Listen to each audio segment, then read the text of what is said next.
La rebelión de Lucifer. Autor Juan José Benítez. Capítulo 3, parte segunda. Entonces, según esa quinta revelación, ¿quién nos ha creado a nosotros los humanos? En este universo local, en Nevadón, Micael o Jesús de Nazaret, como gustes. Pero, titubeó la hija de la raza azul, si dices que hay 700.000 universos locales, ¿es que también hay 700.000 hijos creadores o Micaels? Solo puedo decirte que la orden de los Micaels es inmensa. Dios mío, ¿y cómo y cuándo y por qué creó Nevadón? Antes de intentar satisfacer esa triple pregunta, es preciso que conozcas primero la organización y las atribuciones de algunas de las muchas personalidades celestes. Ten calma, debemos mantener un cierto orden en la exposición. Ahora quiero hablarte de la tercera persona de la Trinidad, el llamado Espíritu Infinito o actor conjunto o causa centro tercera. Gloria se resignó a medias. El Espíritu Infinito representa el paso a la acción. Es la manifestación inteligente de la voluntad conjunta del Padre Universal y del Hijo Eterno. Actúa con una prodigiosa variedad de medios, operando con una delicadeza infinita. Cada una de las tres personas de la Trinidad se manifiesta por un espíritu. El Padre Universal tiene la sublime facultad de fraccionarse en chispas divinas.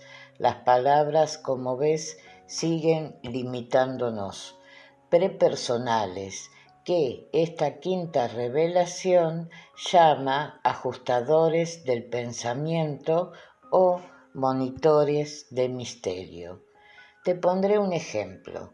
Cuando un niño toma su primera decisión moral, generalmente un poco antes de la edad de 5 años, el Padre Universal envía uno de estos ajustadores a morar en su mente.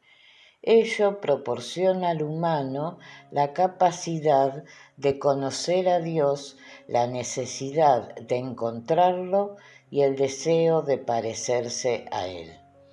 El ajustador de pensamiento actúa en la superconsciencia sin que los hombres, en líneas generales, se den cuenta de su presencia.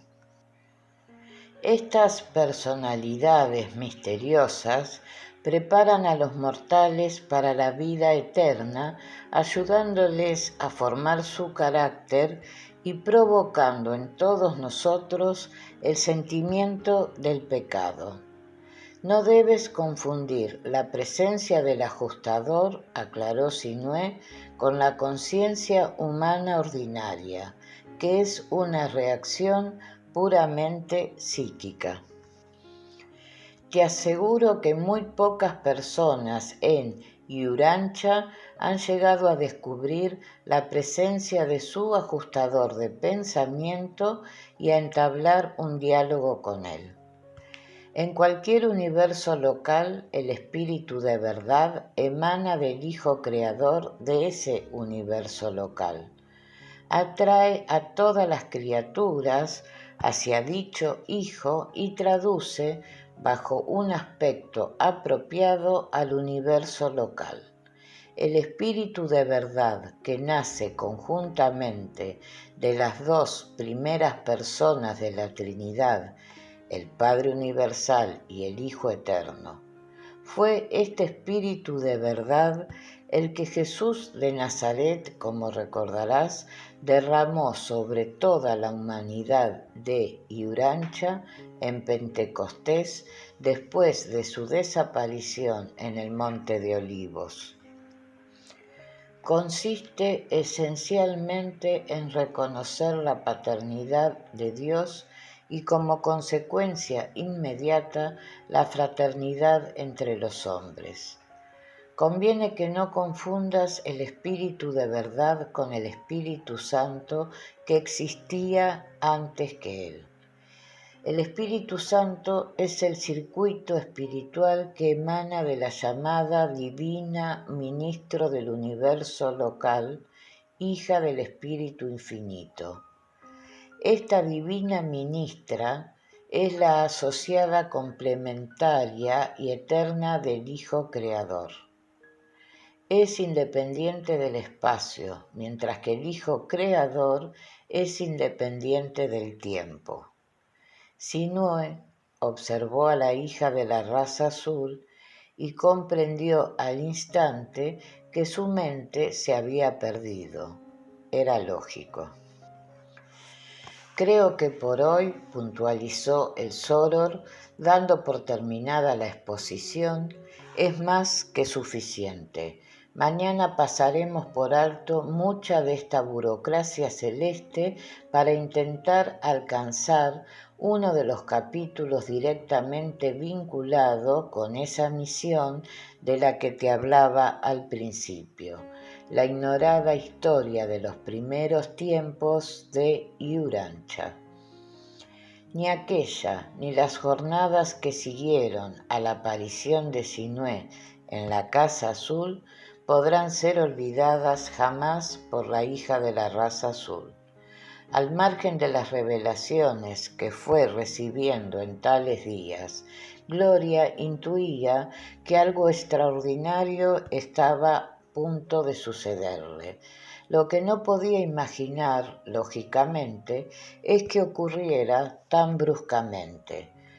Pero antes de proceder al relato de la increíble aventura de estos dos personajes, entiendo que, al igual que la hija de la raza azul, el lector comprenderá mejor cuánto aconteció si antes recibe cumplida información sobre determinados sucesos, así como sobre algunas de las llamadas personalidades celestes que integran, según los papiros de la Quinta Revelación, la inmensa red de los peregrinos descendientes de la Trinidad.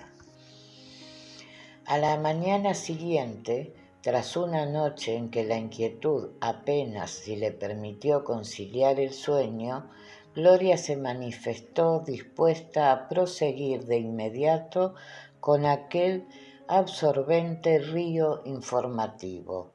Su sed de conocimientos era tan viva y permanente como en Sinue, y esto indudablemente facilitó la labor del miembro de la Orden de la Sabiduría. Como te adelanté anoche, inició su plática Sinue, procuraré sortear la compleja burocracia que administra los universos para centrarnos en las jerarquías y hechos que tienen que ver directamente con nuestra misión. Como habrás intuido, de acuerdo con esta documentación, entre las personalidades espirituales que habitan la isla eterna y estacionaria del paraíso y las que residen o visitan las unidades administrativas más pequeñas, los planetas, existe toda una formidable escala perfectamente organizada. Esta red celeste forma la llamada corriente de los peregrinos descendentes de la Trinidad o hijos de Dios. Todos ellos, desde su creación en el tiempo, han sido dotados de vida eterna. Son seres perfectos desde un punto de vista potencial, aunque tienen necesidad de ir adquiriendo experiencia para lograr así una perfección manifiesta. Esa experiencia, según las leyes celestes, solo pueden lograrla a través de su paso por niveles materiales inferiores. Recuerda, por ejemplo, el caso de Cristo Micael, que en su séptima efusión llegó a tomar carne humana bajo la figura de Jesús de Nazaret. Para que puedas comprenderlo más fácilmente, te diré que toda esa incontable población celeste se mueve, según su naturaleza, en diversos niveles de energía e inteligencia. Podríamos agrupar dichos niveles en 5 categorías fundamentales. 1. El nivel absoluto. Es inaccesible a nuestra inteligencia, corresponde a la deidad. 2. El nivel espiritual. En él se encuentra la mayoría de esos peregrinos descendentes de la Trinidad. 3. El nivel moroncial o del alma. Esta palabra no tiene equivalencia en la terminología humana. La moroncia designa una vasta red de realidades y energías intermedias entre los niveles espiritual y material. Es una materia sutil que escapa a nuestros sentidos físicos. Es la sustancia del alma, ni espiritual ni material. De la misma forma que un niño no es ni su padre ni su madre, o que el agua no es ni hidrógeno ni oxígeno, sino ambos. Podríamos definir la sustancia moroncial del alma como el resultado de una fusión entre el espíritu del ajustador de pensamiento y el pensamiento físico del ser humano así habitado. Como quizás tengamos oportunidad de estudiar más adelante si el alma es juzgada digna de sobrevivir a la muerte física, la personalidad humana después de la muerte es resucitada por medio de una extraña técnica en los llamados mundos moronciales. En determinadas circunstancias, los seres y formas moronciales pueden hacerse visibles a los humanos. Según la quinta revelación, fue el caso de las 19 apariciones de Jesús a sus discípulos después de la resurrección. A estos niveles le siguen el mental y el físico o material, que es el último en la escala. Esta energía física se divide a su vez en 3 categorías. La fuerza cósmica o energías procedentes del absoluto incondicionado y que no equivalen a la gravedad del paraíso.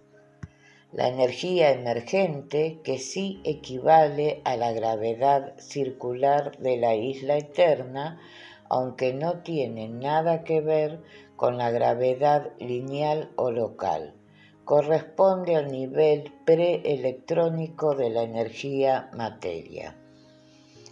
El poder universal o fuerza del universo, que corresponde a la gravedad del paraíso y a la gravedad lineal o local.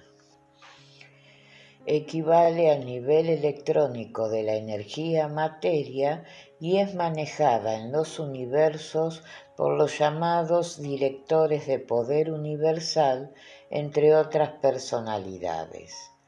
La transición entre la energía inmaterial y la material se manifiesta por la aparición de ultimatones, que son una especie de gránulos de energía extremadamente pequeños girando a una velocidad inconcebible.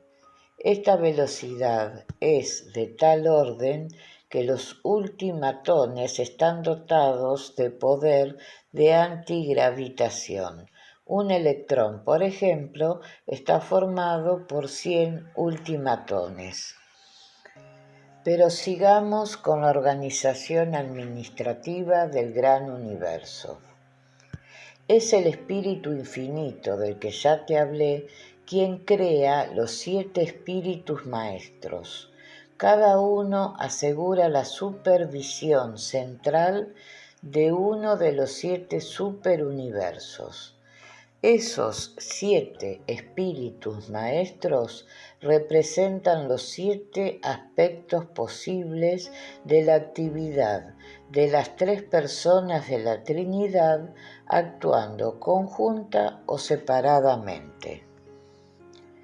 Residen en la periferia del paraíso, desde donde ejercen su influencia sobre los superuniversos, por mediación de los 7 administradores supremos.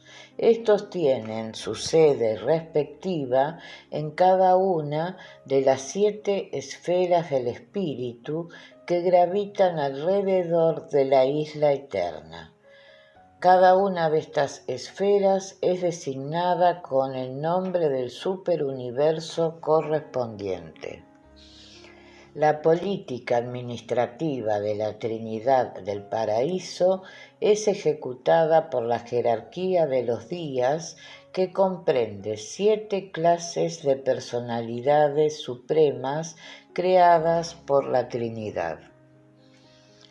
Los secretos de supremacía trinitizados, los eternos de los días, los ancianos de los días o jefes de los superuniversos, los perfección de los días, los recientes de los días, los unión de los días y consejeros de los universos locales, los fieles de los días.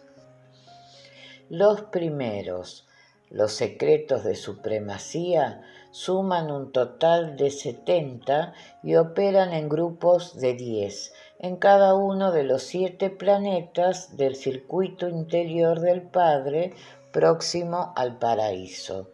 En cada grupo de 10, 7 dirigen los departamentos mayores y 3 representan la deidad trina cerca de los otros. En esta combinación nace tal vez el origen del sistema decimal, frecuentemente mezclado en los universos con el sistema septenario. En la cumbre de la jerarquía de los días se hallan los eternos de los días, los espíritus maestros del universo central. El escalón siguiente reúne a los ancianos de los días. 3 de estos ancianos residen en la esfera capital de cada superuniverso. Son sus regidores y están rodeados de una multitud de seres celestes, tales como consejeros divinos, censores universales, prefectos de sabiduría, mensajeros poderosos, etc. La red, como ves, es complicadísima, al menos para las mentes de los seres mortales como nosotros. Pero entremos ya en lo que nos importa, los universos locales. Sé, como me ocurrió a mí, que el descubrimiento de Jesús de Nazaret como soberano y creador del universo local de Nevadón te ha afectado.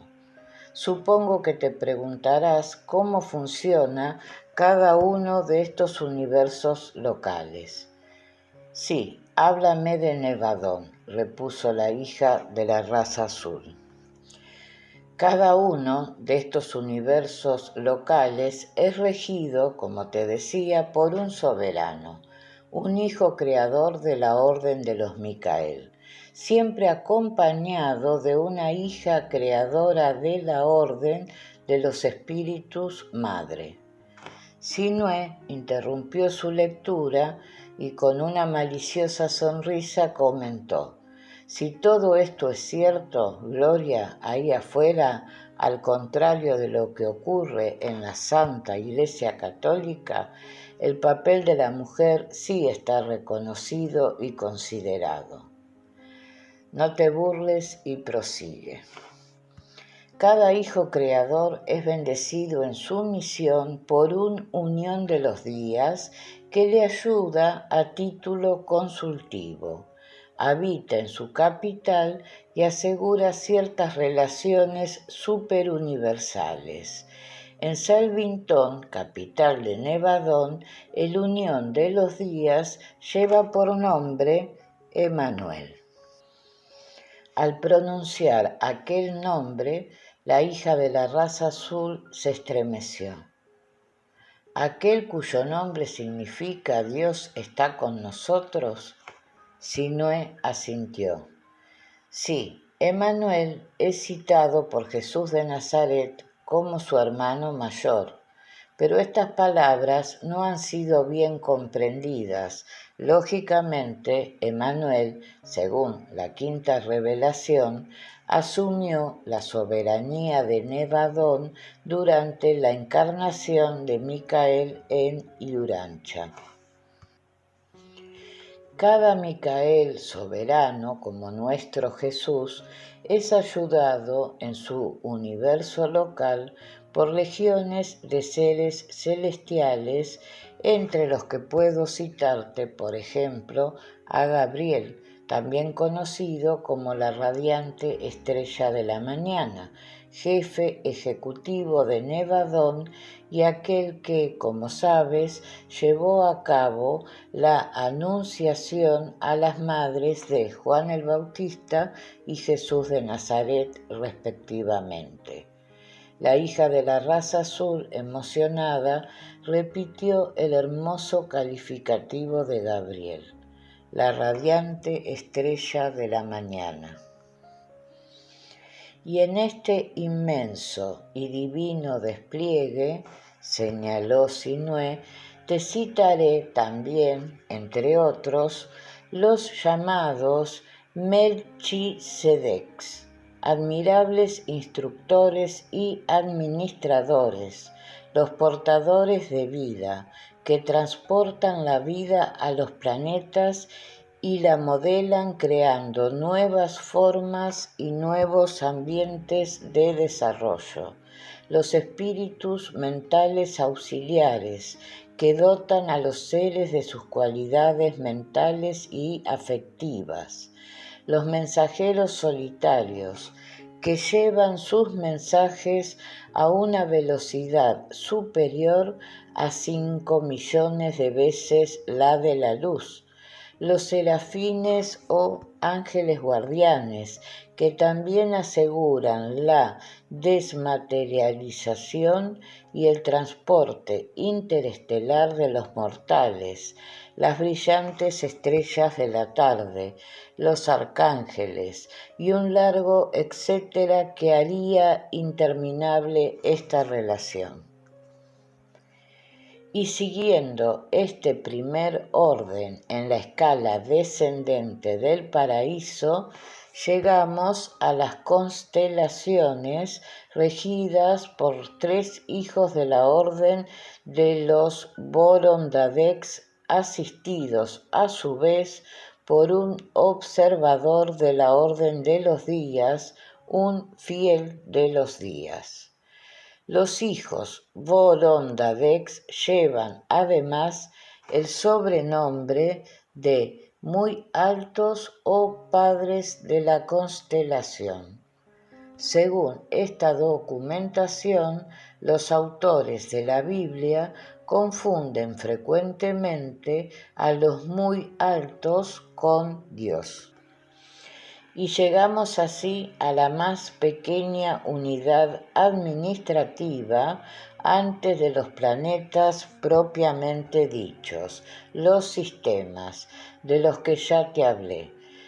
Cada sistema con 1 millar de mundos habitados o por habitar se encuentra bajo el control de un soberano sistémico, un hijo de la orden de los Lanonandeks. Fíjate bien en este nombre, Lanonandeks, porque tiene mucho que ver con nuestra misión y en definitiva con un personaje del que tú has oído hablar, Lucifer. Gloria apenas sí prestó atención a estas últimas explicaciones de su amigo. En su mente habían quedado grabadas otras palabras, los mensajeros solitarios, e interrumpió a Sinué. ¿Dices que pueden viajar a 5 millones de veces la velocidad de la luz? Sinué congeló temporalmente su exposición sobre Lucifer y su revuelta y, retrocediendo en la documentación, leyó algunos de los párrafos relacionados con el punto que tanto había interesado a la hija de la raza azul. Así es. Según esto, esos mensajeros solitarios pueden viajar a razón de unos 5.400 millones de kilómetros por hora. Sinué compartía el mismo sentimiento de incredulidad que acababa de dibujarse en el rostro de Gloria, pero continuó. El espacio y el tiempo, dice esta quinta revelación, son características esenciales del universo material. El espacio se concibe por síntesis y el tiempo por análisis. El espacio se mide por el tiempo y no el tiempo por el espacio. Las criaturas materiales, nosotros, dependen del espacio y del tiempo, y a Jesús de Nazaret le ocurrió otro tanto mientras vivió encarnado, pero en tanto que Hijo de Dios era y es independiente del tiempo, aunque está superditado al espacio. Quiero decir, por ejemplo, que no puede estar presente más que en un solo lugar a la vez, pero puede ir instantáneamente de un sitio a otro. ¡Fantástico!, exclamó Gloria. El caso inverso se da, por ejemplo, en el espíritu madre del universo local. Es independiente del espacio, es decir, dotado de omnipresencia, pero se encuentra sometido al tiempo.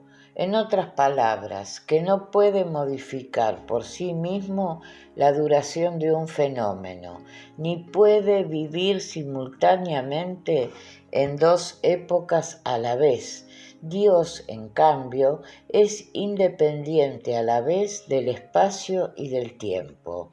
Pues bien, entre Él y los hombres, como te decía, tenemos esa inmensa escala de seres capaces de trasladarse incluso a velocidades superiores a la de la luz, y ello les hace más o menos independientes del tiempo y del espacio. Por ejemplo, terció su interlocutora. Además de los mensajeros solitarios, los supernafines que pueden transportar a los mortales resucitados a 2 veces la velocidad de la luz, casi 600.000 kilómetros por segundo, y aún así puedo decirte que estos seres precisan de millares de años para trasladarse de un extremo a otro de los universos. Pero como hice referencia anteriormente, tampoco el tiempo que tú y yo conocemos es el mismo para estos seres. Hay personalidades celestes como los mensajeros de gravedad y los espíritus inspirados de la Trinidad, entre otros, que pueden ir a todas partes casi al instante. Este es el caso igualmente de los ajustadores de pensamiento o chispas prepersonal del Padre Universal. Tú, yo, tus hijos, los míos y todos los humanos tenemos nuestro propio ajustador de pensamiento. ¿También Jesús de Nazaret? Por supuesto, y te diré algo. fue precisamente su ajustador quien, en el histórico momento del bautismo de Cristo Micael en el Jordán, viajó en segundos desde aquel punto hasta una de las esferas arquitecturales próxima a la isla eterna del paraíso, regresando para aportar el célebre mensaje que figura en el Evangelio. Este es mi Hijo muy amado, en quien tengo mis complacencias. Un mensajero solitario, en cambio, habría necesitado varias semanas para cubrir ese mismo trayecto. Estos viajes, por llamarlo de una forma sencilla, se realizan a lo largo de circuitos preestablecidos por los maestros arquitectos del universo. Y hay infinidad de circuitos espirituales, de gravitación, mentales, de energía física, etc. Todos ellos parten de la isla eterna y estacionaria del paraíso y a ella retornan. Y ya que hablamos del espacio y del tiempo, puedo decirte igualmente que el paraíso es eterno e independiente del tiempo. Allí las decisiones son concomitantes con los actos y los resultados instantáneos, pero no nos apartemos del objetivo final de esta exposición, Lucifer y su catastrófica rebelión. La hija de la raza azul no acertaba a comprender por qué tanto interés por aquel odiado y repulsivo personaje, Lucifer.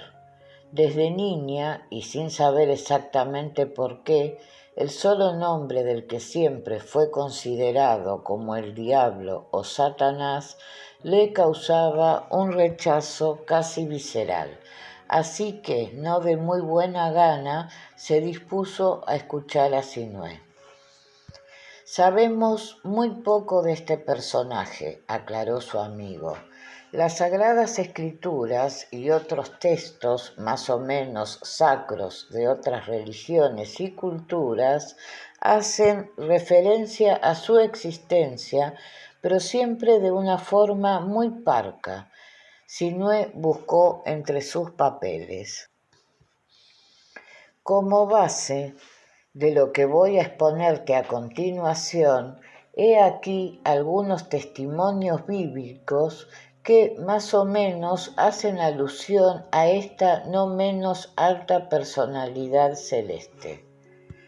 En el Evangelio de Lucas, por ejemplo, 10,17-21, se dice: Volvieron los 72 llenos de alegría, diciendo: Señor, hasta los demonios se nos someten en tu nombre. Y Jesús les dijo: Yo veía a Satanás cayendo del cielo como un rayo. Ved que os he dado poder de pisar serpientes y escorpiones y sobre toda acechanza del enemigo, sin que nada os dañe. Mas no os alegréis de que los espíritus os estén sometidos. Alegraos más bien de que vuestros nombres estén escritos en el cielo. También Lucas 4,1-14 nos habla de las famosas tentaciones de Jesús en su retiro en el desierto. Y en dicho texto se repite la palabra diablo. En el Evangelio de Juan 8,44-46, Jesús asegura: Vosotros sois hijos del diablo y queréis cumplir los deseos de vuestro padre. Él fue homicida desde el principio y no se mantuvo en la verdad, pues no hay verdad en él. Cuando dice mentira, habla según su propia naturaleza, porque es mentiroso y padre de la mentira. Mas a mí no me creéis porque digo la verdad. En Mateo 25,41 he leído asimismo. Luego dirá también a los de la izquierda, apartaos de mí, malditos, al fuego eterno, preparado para el diablo y sus ángeles. En cuanto al Apocalipsis de Juan, quizás sea lo más extenso y sugerente. En el capítulo 12,7 nos cuenta algo sobre la mítica batalla en el cielo. Entonces, dice San Juan Evangelista, hubo una batalla en el cielo. Miguel y sus ángeles lucharon contra el dragón. El dragón y sus ángeles combatieron, pero no pudieron prevalecer y no hubo puesto para ellos en el cielo. Y fue precipitado el gran dragón, la serpiente antigua, que se llama Diablo y Satanás, el seductor del mundo entero, y sus ángeles precipitados con él. Oí una fuerte voz en el cielo que decía: ahora ha llegado la salvación, el poder, el reino de nuestro Dios y la soberanía de su Cristo, porque ha sido precipitado el acusador de nuestros hermanos, el que día y noche les acusaba ante nuestro Dios. Ellos le han vencido por la sangre del Cordero y por las palabras de su testimonio, y han despreciado su vida hasta sufrir la muerte. Por eso, alegraos, oh cielos y vosotros, los que habitáis en ellos, maldición a la tierra y al mar, porque el diablo ha descendido hacia vosotros con gran furor, sabiendo que le queda poco tiempo. El dragón, al verse precipitado sobre la tierra, persiguió a la mujer que había dado a luz el varón. Pero fueron dadas a la mujer 2 alas del gran águila para volar al desierto, el lugar donde es alimentada por un tiempo, 2 tiempos y medio tiempo, lejos de la vista de la serpiente. Y más adelante, concluyó Sinué, en el capítulo 13, al hablar de las 2 bestias, Juan termina con algo que no quiero que olvides. E hizo que todos, pequeños y grandes, ricos y pobres, libres y esclavos, recibieran una marca en la mano derecha o en la frente, de forma que ninguno pueda comprar o vender si no ha sido marcado con el nombre de la bestia o con el número de su nombre. Aquí la sabiduría. El que tenga inteligencia, calcule el número de la bestia, un número de hombre. Su número es 666. Y Sinué repitió la última frase. Su número es 666. No sé a dónde quieres ir a parar, comentó Gloria impaciente. Bien, vayamos al grano. Estos pasajes y otros similares nos hablan del diablo. Sin embargo, los teólogos y exegetas más modernos no parecen darle demasiada importancia a la figura de este personaje, en oposición a toda la tradición e incluso al Papa Pablo VI. Recordarás que el 29 de junio de 1972, en un célebre discurso, habló del humo de Satanás y aseguró que había entrado en determinados sectores de la propia Iglesia Católica. Se refirió entonces a Satán como un ser personal. Pues bien, según estos documentos, los teólogos una vez más se equivocan, pero también se equivocó Pablo VI.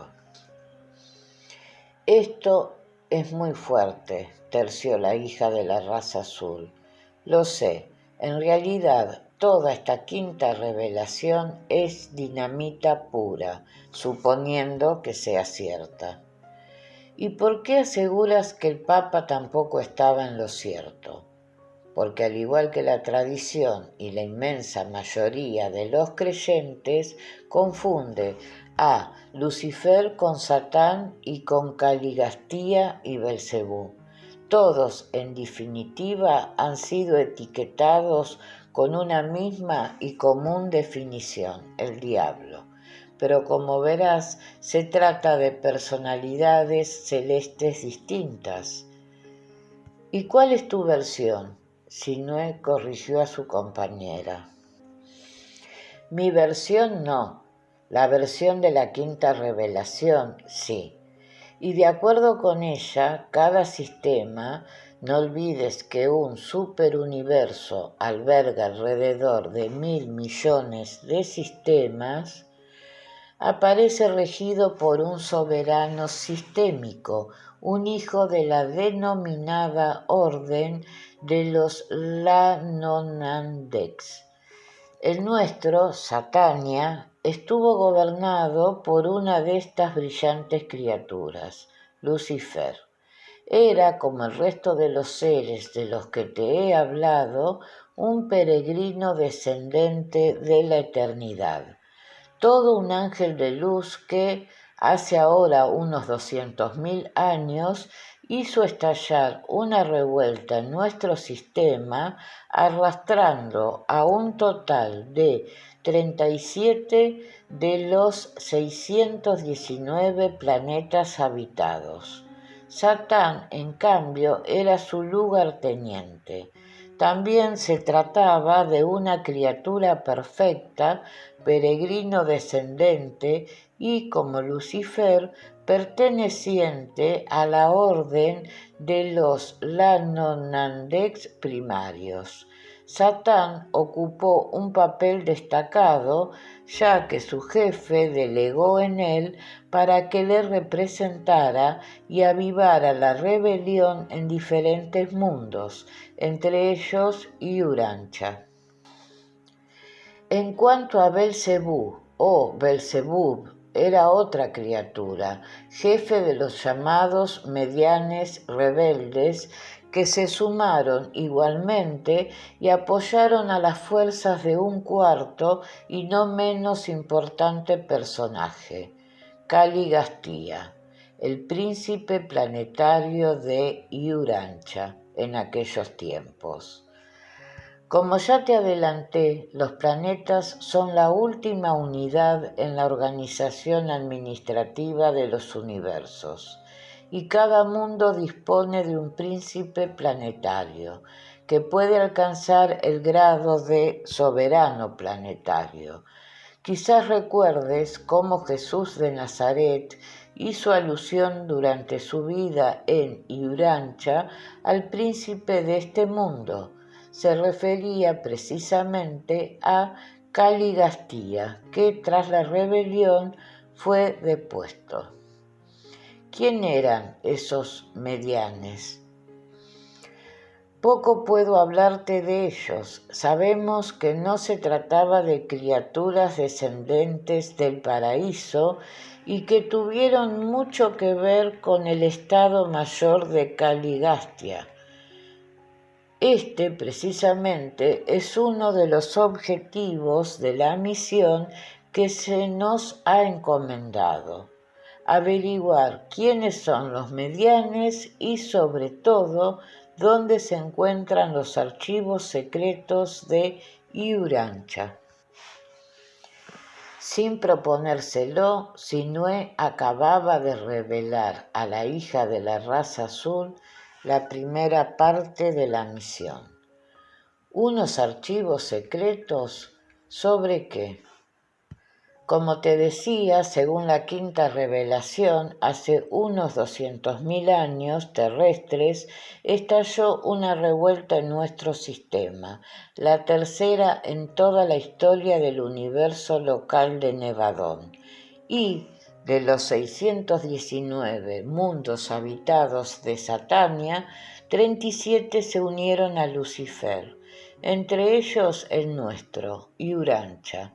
Cuando un soberano sistémico actúa normalmente, las personalidades invisibles a los ojos de los humanos que integran su jerarquía administrativa pueden comunicarse libremente con todos los planetas del sistema, así como con los niveles superiores. Pero, según parece, cuando estalla una rebelión, las personalidades celestes superiores de las que ya te he hablado actúan vertiginosamente cortando determinados circuitos de comunicación con esos planetas, de forma que la sublevación no pueda propagarse. Y todos los planetas se ven sometidos así a una cuarentena. Esto fue lo que ocurrió en el sistema donde vivimos y con esos 37 mundos rebeldes. Pues bien, como consecuencia del feroz aislamiento a que está sujeta Urantia, buena parte de las fuerzas rebeldes, los medianes entre otros, sigue dominando la Tierra y sumiendo a las distintas humanidades que van pasando por el globo al caos, la violencia y el constante error. Y según nuestras informaciones, fueron esos enigmáticos seres, los medianes rebeldes, quienes se hicieron con el control de los archivos secretos del planeta Tierra. Insisto, manifestó Gloria sin perder de vista su pregunta inicial. ¿Qué contienen esos archivos? La verdadera historia de la rebelión de Lucifer y las tremendas consecuencias que se derivaron, especialmente para los humanos de Urantia. Las fuerzas del mal no están dispuestas a abrir esos archivos secretos a los mortales ascendentes, a nosotros.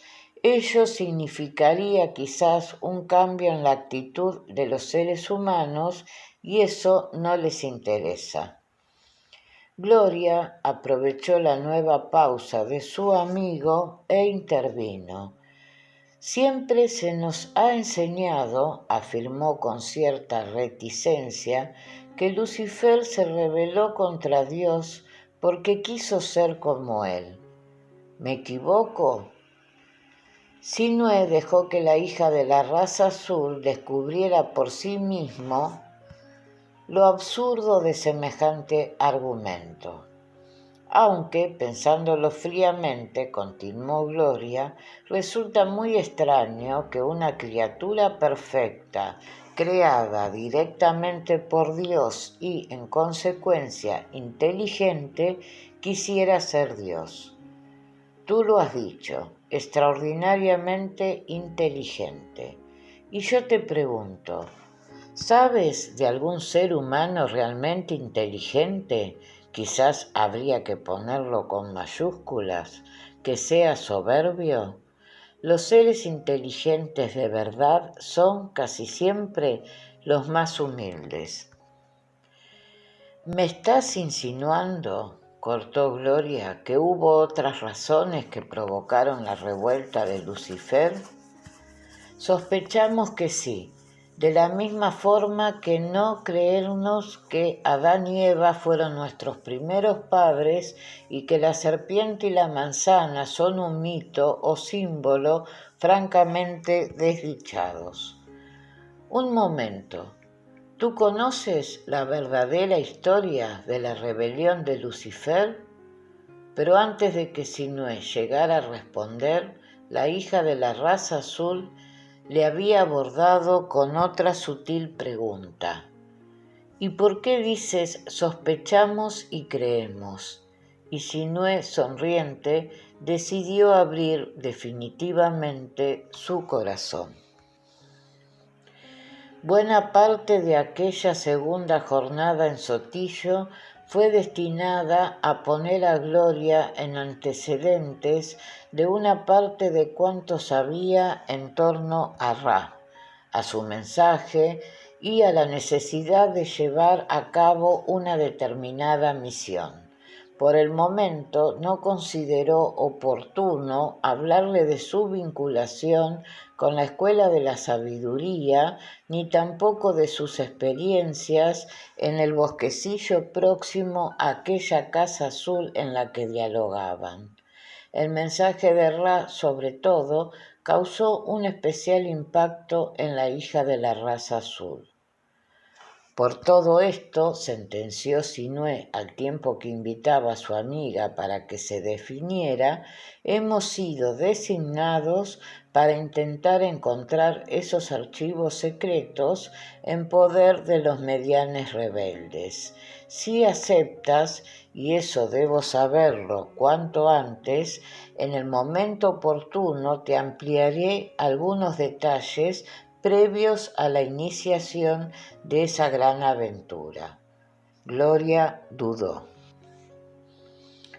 Hay muchas cosas que no termino de entender.